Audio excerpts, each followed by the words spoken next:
Welcome back to Get Down to Business, the show all about small business, jobs, and entrepreneurship. I'm thrilled to be joined by Jimi Gibson. He's the Vice President of Brand Communication at Thrive Agency, an 18-year-old digital marketing firm that has earned a spot on the Inc. 5000 list for 7 consecutive years. With over 200 dedicated professionals, Thrive is known for its results-driven approach to digital marketing.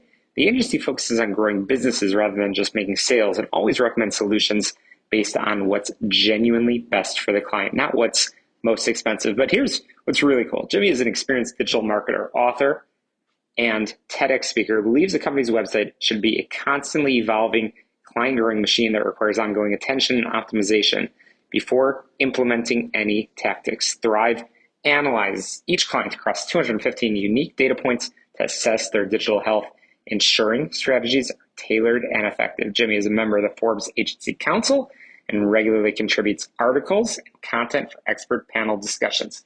Jimi Gibson, welcome to the program. Great. Nice to be here. Thank you, Shalom.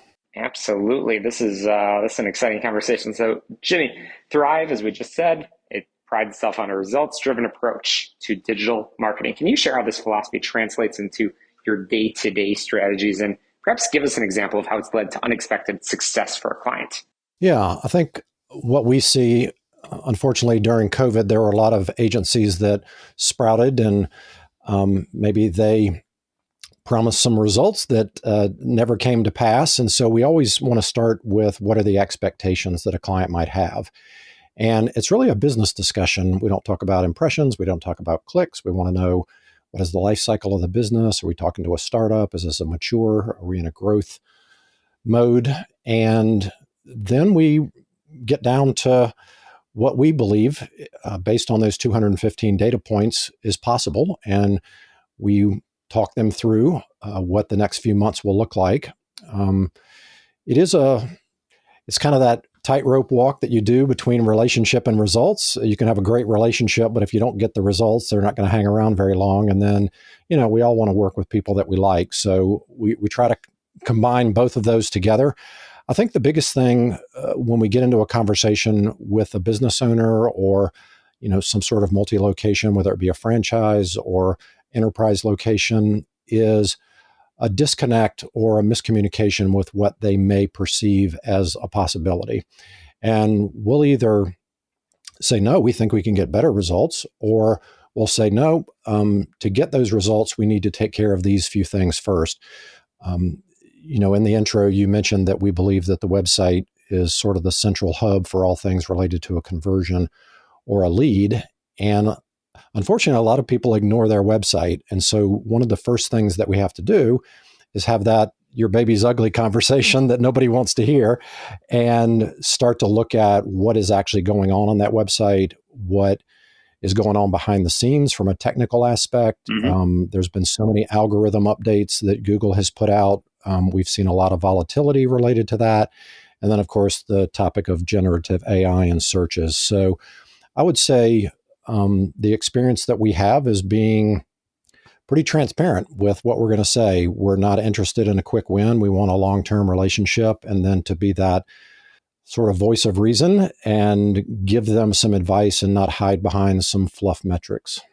That's amazing, and really grateful to be talking to a subject matter expert. So we talked about this a moment ago. You view a company's website as a constantly evolving, client-growing machine that requires ongoing attention. So what are some of the unconventional strategies that you recommend to prevent websites from becoming static or stale? Yeah, so they're probably similar to what folks are familiar with, but I think one of the things that has transpired over the last few years, and first thing, you have to look at what is the expiration date of your website, and that might sound funny, but if your website is more than about 2.5 years old, it's probably time to make some improvements. There's all sorts of things technology-wise that can be improved. And there's an experience that people have on a website, right?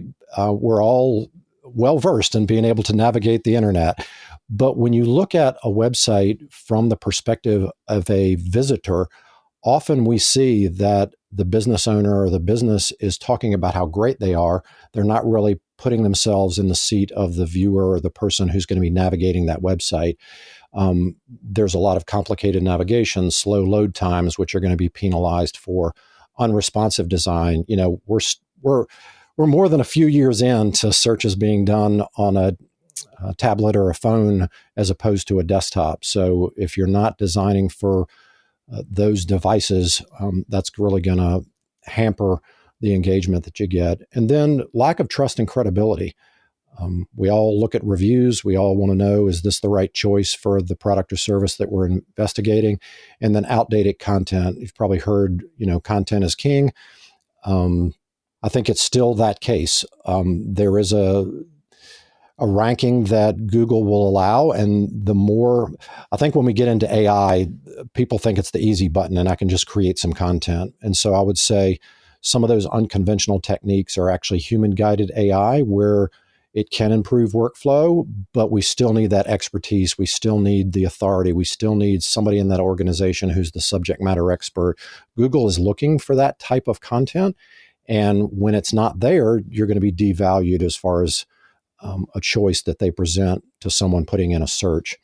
I would say those are probably the top things that we look at. And then we get into technical issues. And I would say those would tend to fall in that unconventional area because if it's not seen, you don't worry about it. But often those are the things that can make you or break you when it comes to a highly functioning website.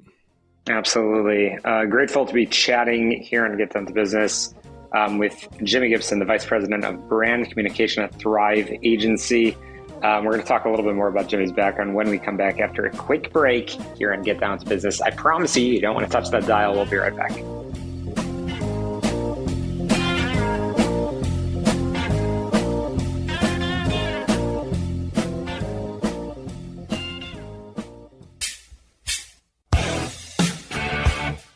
Hey, we're back on Get Down to Business, the show all about small business, jobs, and entrepreneurship. I'm chatting with Jimi Gibson, the Vice President of Brand Communication at Thrive Agency. We've been chatting about a lot of the work that they do, which is pretty incredible. They have an amazing reputation. But Jimi is also a TEDx speaker, a Forbes author, and a firm believer, as we've been saying, the company's website should be a dynamic client attracting machine.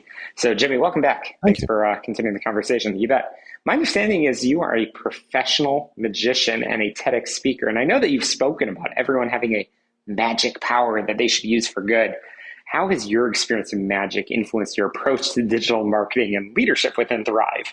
Oh, wow. That's a long history there. I'll try to be brief. I was like any other kid. I got a magic kit for a birthday when I was in first grade, and it just sort of stuck. And as I started to dig into it more and learn more about the process of how do you fool an audience, I hate to break it to everybody out there, but magic is not real. There is an illusion to it. And you're really controlling the audience's attention, where they look, what they see, what they do. And I became fascinated with the field of advertising. I actually worked for an ad agency in high school doing promotional shows. And it's really about making that connection with your audience, piquing that curiosity, and then moving them to a conversion or the resolution. And so that three-part that's part of a magic trick is a perfect transition into how we craft communication through digital marketing. So that's so cool. I love that. And again, Jimi has a lot out there on TEDx, and super excited that we are able to have you on today. We'll definitely link and make sure our listeners can find you. More on that in a couple of minutes. But Jimi, interestingly about Thrive, I know the company discourages overtime and tracks team giving and volunteer hours as key performance indicators, a very rare practice in the corporate world.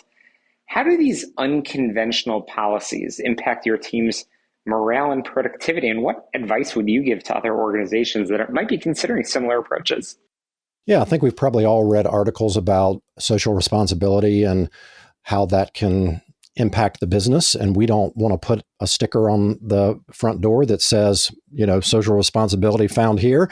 We just believe it's the right thing to do. And we believe that when you have an open hand and you have a giving mindset, it just improves. There's many, many studies about gratitude, being grateful, helping other people, and how much that impacts you personally, as well as the person as a recipient. For every new client that we onboard, which we have in the hundreds of clients, we ask a team member to give or participate in giving a Kiva loan to a business person around the world, and they get to pick that person out, which is kind of cool.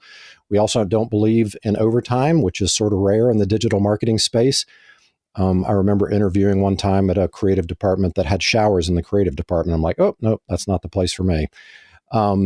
So when somebody is healthy at home and they have a great family life and they come back to work refreshed, we just feel like they're better. They think better. They're more creative. And we owe it to them to be in the best shape that they can be mentally, physically, and emotionally. And yeah, I would say that that's just part of what we do. We also encourage people to use their skills and talents to help their community, and we track time and money, and we have a matching program for giving, and we track that at the executive level, and then we report on that every month in our company-wide meeting. So it just filters through the company, and I'm just proud to be a part of it, and I think it has caused people to hang around and be with us longer than maybe they would be at another organization. Very cool. Well, congratulations on all of your success, Jimi, on the team at Thrive Agency. Again, an Inc. 5,000 company with nearly 2 decades of experience helping businesses grow. I want to make sure listeners can get in touch. How can we find more about Thrive? Yeah, so it's just thriveagency.com. If somebody wants to contact me directly, I hang out on LinkedIn a lot. I do a video every day, Monday through Friday. You can just message me and we can have a chat. But yeah, if you have any needs, just go to Thrive Agency, and there's plenty of ways to fill out a form or get in touch with us. All right, awesome, Jimi. Thank you so much. That's a wrap for us this week on Get Down to Business. Get in touch with me, syklein.com, or on your favorite podcast app. We'll see you next Sunday at 6 p.m. right here on AM 560 The Answer, wherever podcasts can be found. To success, let's get down to business.